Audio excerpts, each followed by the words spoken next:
হ্যাঁ sir sir জানতে পারেন।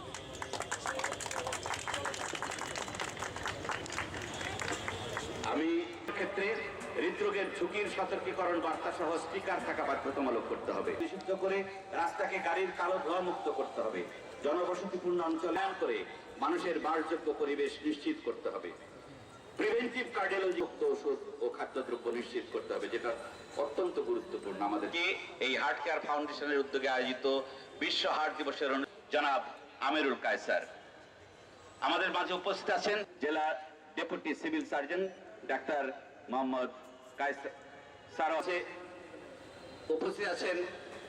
হার্ট কেয়ার ফাউন্ডেশন কুমিল্লার সহসভাপতি এবং ইনারও আমরা এখানে একটি রিক্সা র্যালির আয়োজন করেছি। এখানে ক্লাব অফ কুমিল্লা সহ rotary club of Comilla, Lalmai, Comilla sunrise সহ বিভিন্ন একটি স্মারকলিপি প্রদান করব। আমি সবিনয় অনুরোধ করব দিবসের উদ্বোধন করার জন্য। দফা দাবি উত্থাপন করেছে, যার প্রত্যেকটি দাবি যুক্তিসঙ্গত বলে আমি মনে করছি, এবং এই দাবিগুলো আমি সহ মনে করি আমাদের মিলে কর্ম উদ্যোগ গ্রহণ করে এই দেশকে সামনের দিকে এগিয়ে নিয়ে যেতে হবে, প্রচেষ্ট হবো বলে আমি বিশ্বাস করি। আজকে এই হার্ট দিবসের যে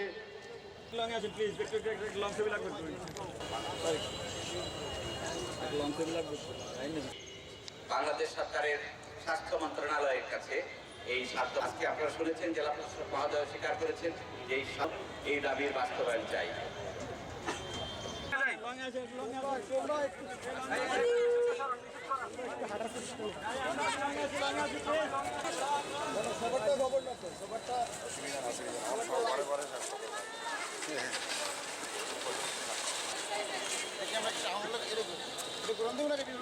ওনাদেরই নয়, আমাদের এই নগরবাসীর দাবি।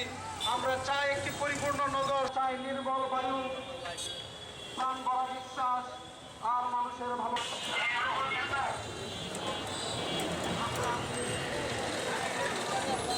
ভাই একটু সাইড করে যান।